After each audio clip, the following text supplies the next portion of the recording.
দর্শকের নিয়ে আরো খবর জানাতে যশোর থেকে যুক্ত হচ্ছেন সহকর্মী তৌহিদুর রহমান। তৌহিদ, কি অবস্থা জানাবেন? হাসপাতালে রোগীর চাপ কেমন দেখছেন?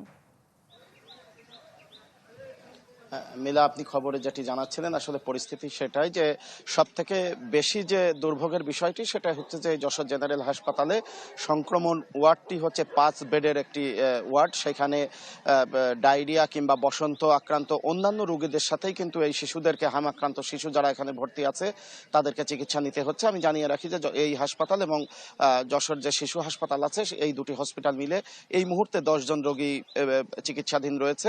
এছাড়া গত 10 দিনে ভর্তি হয়েছেন 23 জন রোগী।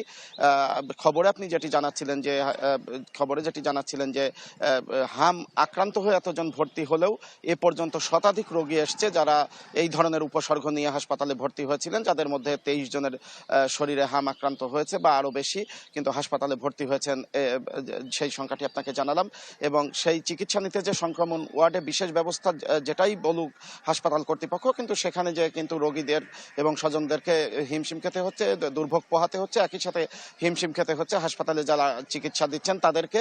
কারণ একসাথে সব ধরনের রোগীকে চিকিৎসা দিতে যে স্বাভাবিকভাবে হিমশিম খেতে হচ্ছে। যদিও স্বাস্থ্য বিভাগ বলছে তারা বিষয়টি নিয়ে সচেতন রয়েছেন, স্থান সংকুলনের বিষয়টি মাথায় রেখেই তারা সব ধরনের পদক্ষেপ নিচ্ছেন। একই সাথে তারা শিক্ষা প্রতিষ্ঠান সহ বিভিন্ন প্রতিষ্ঠানে চিঠি ইস্যু করে বলেছেন সচেতনতা বাড়াতে। বিশেষ করে কোনো শিক্ষার্থী স্কুলে যদি জ্বরের সাথে র্যাশ নিয়ে উপস্থিত হয় তাদের ব্যাপারে সতর্ক হয়ে এবং স্বাস্থ্য বিভাগের সহযোগিতা নেওয়ার জন্য তারা পরামর্শ দিয়েছেন।